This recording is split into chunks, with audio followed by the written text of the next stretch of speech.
Bismillahirrahmanirrahim. Assalamualaikum warahmatullahi ta'ala barakatuh. Alhamdulillah Rabbil Alamin. Wassalatu wassalamu ala asyrafil anbiya wal mursalin wa ala alihi wa sahbihi ajma'in. In the previous video, I've explained to you how we can actually use our resources in terms of our spiritual, emotional, mental and physical self, our roh, our qalb, our akal and our jasad, and how the integration of ourselves can be used for us to overcome challenges in life. And in the previous example, I told you about the example of fear, because all of us live in fear, and constantly the modern human being is constantly living in fight or flight, where they have these hormones built in, which cause them a lot of problems. So what is important is for us to know that now, whatever that is affecting us from the realm of the physical self, whether it's our hormones, our neurotransmitters, is affecting our brain and our mind, and it's affecting our heart, alright, it's affecting our spirituality. So it is moving in this direction, it's also moving in the other direction. Whether it happen at our spiritual level will affect us at the heart or emotional level, affect us at the mental level, and affects us at the physical level. So if we have a toxic lifestyle, a very bad lifestyle of hedonistic lifestyle, like the common modern man, free for all, do anything, do everything, so they have no meaning, no purpose, no understanding of the nature of their existence. They don't know why they are on this earth. So they are behaving like animals. Alright, there are so many things that they are doing, like addiction, boozing, free sex, group sex, you name it, everything, pornography, drugs, all the whole range, video games and so on, which actually feeds this part. And this part, that means it feeds the brain and the mind, and it affects the physical body. But it will affect the emotional body. So this emotional body, this emotional realm, will have this toxicity. And this toxicity is also reflected in the spiritual self. So when that is happening, you have this whole issue of diseases. One of the most prominent thing that we are seeing today is the diseases of the mind. They call it psychological problems or psychiatric problem. So people are getting crazy. People are getting insane, which is not normal. A human being is normal. But why this is happening? It is because of the influences I have explained earlier, that is toxic, the lifestyle that is toxic, that is not giving any meaning to the nature of why we are on this earth, what are we supposed to do, and how we are going to conduct a happy, healthy, wonderful mission and vision, a directed life. Alright? So we know if we are constantly in fight or flight, we have all kind of hormones, and Allah subhanahu wa ta'ala has given us our body, our mind and our heart and our spirituality can create all kind of hormones. So you don't actually need those kind of hormones. For example, SSRI. Alright, you have the serotonin uptake receptors. Okay, this is a drug. SSRI is a drug. Why? To enhance the serotonin so that you don't get depressed. Or they have Prozac. They have all these are analogs of your natural hormones and neurotransmitters within your body. So you have hundreds of hormones and neurotransmitters. Many of it we are not familiar, but we are familiar with a lot. For example, we have hormones like that is causing depression. Alright, we have high or low hormones in terms of cortisol level. So we know high level of cortisol is always reflected when they do the blood test with fight or flight response and stress. And when they do a lot of these things, people in the office are stressed out. They are not facing a saber-tooth tiger or a lion or a python, but because of the office environment is always in conflict, they are living in stress. So their cortisol level is high, the blood level of cortisol is very high, so they are stressful. When they are stressful, they are always anxiety, so they have this palpitation of the heart, they have this feeling of hopelessness, they have the low sense of energy. So they have, for example, a low level of progesterone and high or low level of estrogen, high level of androgen, all right, and all these cause the mood swing. And it causes also a lot of these are reflected in terms of bipolar symptom. And then you have high or low level of neurotransmitter. For example, very low level of dopamine. So how do they boost a higher level of dopamine? They take drugs, because when you take drugs, the dopamine level goes up. So you get away from your problem. So the modern humanity now, because of the stress that they live, of the existential stress in a modern society of no meaning and no purpose, they have to be addicted. So addicted to what? Addicted to drugs, heavy drugs, whether it's cocaine, whether it's heroin, whether it's amphetamine, whether it's all those altering the neurotransmitter and the brain chemistry. When you alter the brain chemistry, you have this problem. All right? Then you have serotonin. That low level of serotonin cause a lot of depression, anxiety. And then you have norepinephrine. So all these things, including other hormones like oxytocin, melatonin, adrenaline, and so on, these are the cocktail of hormones and neurotransmitters created by your body. So this drug company, this whole pharmaceutical industry, creates some analog and force you into your brain. Whereas if you know how to overcome fear, you know how to overcome, inshallah, naturally, the sense of anxiety and depression, you don't need those drugs at all. So this is the new science of epigenetics I've explained to you, where you harness your internal resources and you can go drug-free. You can overcome anxiety, depression, and many of the psychological problems that we face today by changing your way you think. Your thoughts will influence yourself. So you have a toxic thoughts, you will be in stress, you will have all kind of manifestation of stress. That means you die young, you have high blood pressure, you have diabetics, you have skin problems, acne, and so on. The whole range, all right, of problems related to stress. If you have no stress, then your body can naturally build the necessary level of dopamine. You don't need extra production to boost the brain output of higher level of dopamine because you are depressed or because you are in anxiety, you want that thing, so you take the drugs. Or you take alcohol, for example. Or you take, for example, a lesser now, a lot of people, there's a lesser drug, but that is like coffee. Coffee also boosts your dopamine level, so you feel better after taking coffee. But at least coffee is not that harmful. But what about cocaine? What about marijuana? What about amphetamine? All these ecstasy and so on, all these artificial drugs. They're going to destroy your neurons by the hundreds of millions. And the more you take, the more you get addicted. The more you get addicted, the more you become more depressed. And finally, you become a non-functional human being. You're just like a zombie floating around. And there are millions and millions of people in that state, which is very sad.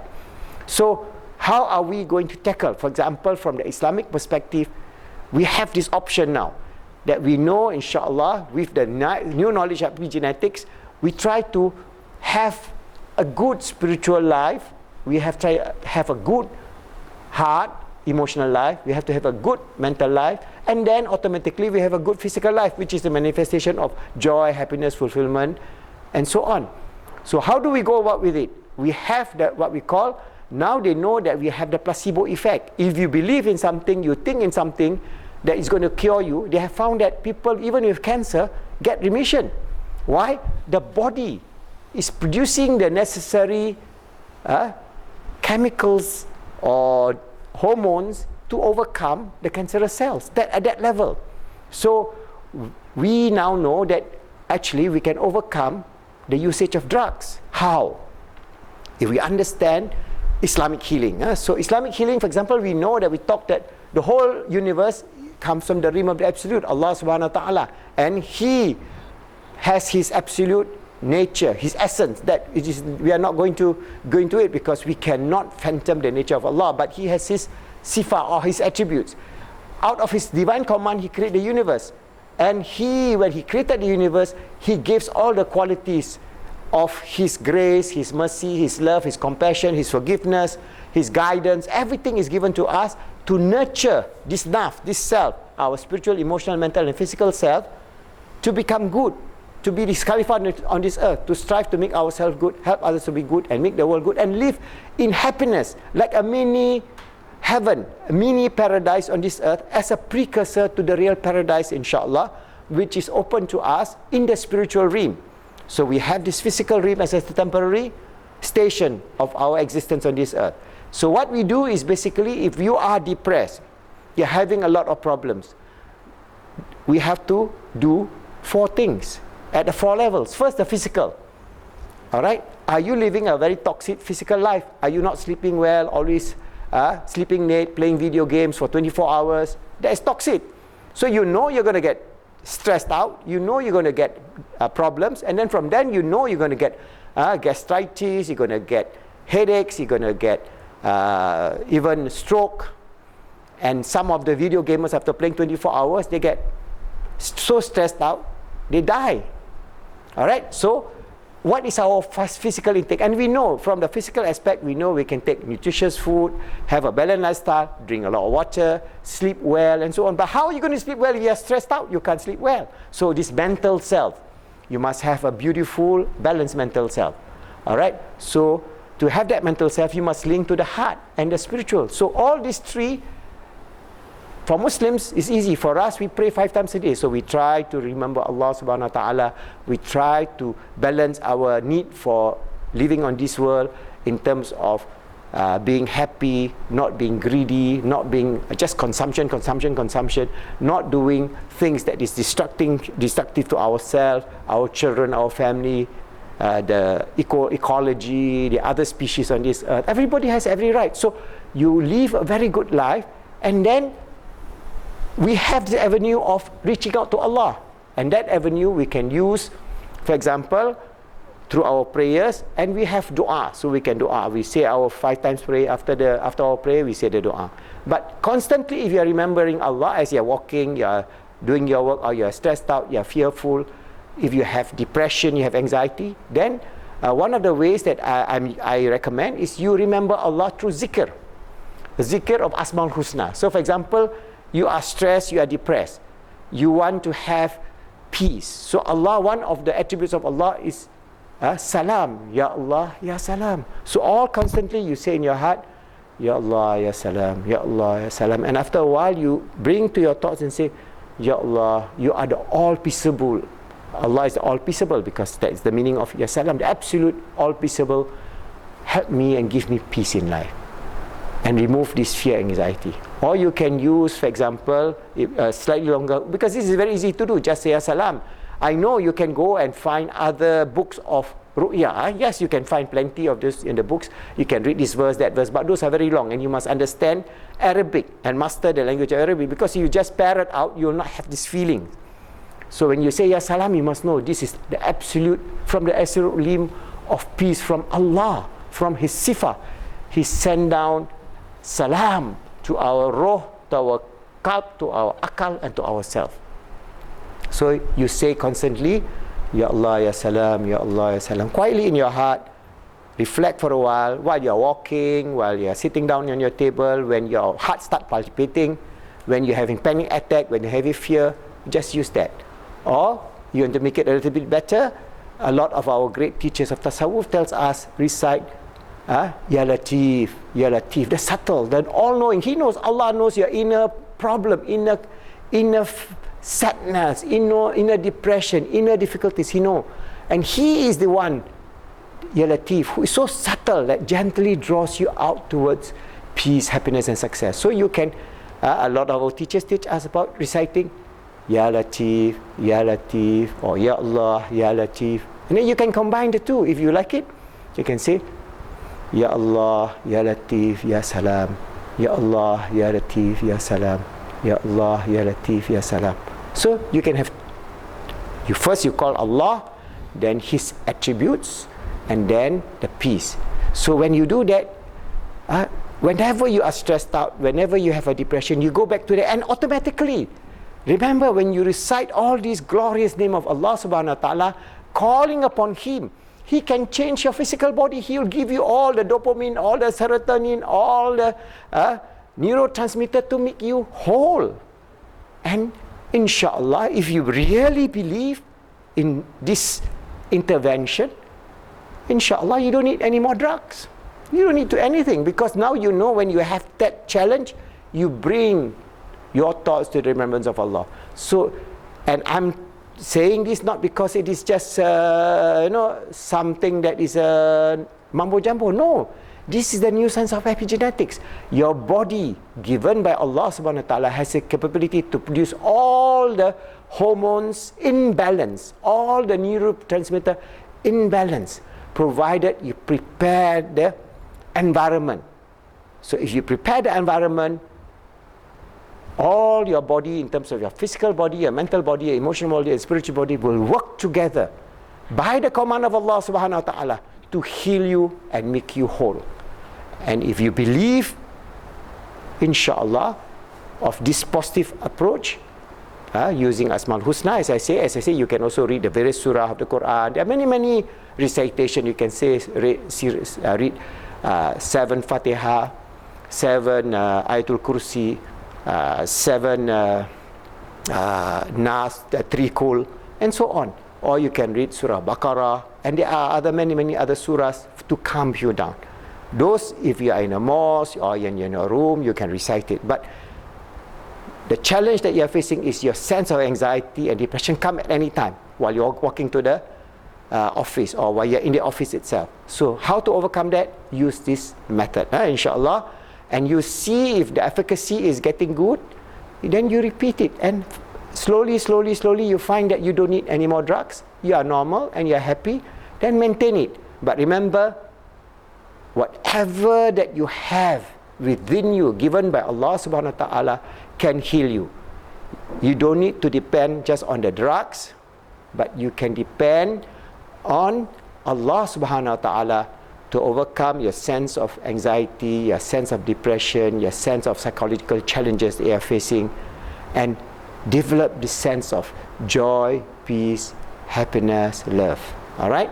And all these things just by using simple Asmaul Husna, as I explained to you, Ya Allah, Ya Latif, Ya Salam, or you can include, for example, in the Quran, Allah tells us He is the Ya Ghafur, Ya Wadud. So sometimes you can recite, Ya Allah, forgive me. So because Ghafur is all forgiving. So we know we have done a lot of sins. We know we have done a lot of wrong, a lot of evil. So you ask for forgiveness, and then Allah is the all-loving, Al-Wadud. So you can add that and slowly develop a sense of always communicating with Allah subhanahu wa ta'ala at all times. Even, for example, you have problems sleeping, you'll find it's wonderful. You just, as you cannot sleep, rolling about your bed, maybe you have a lot of problems. As you're rolling on your bed, instead of just thinking about the problem, what can you do?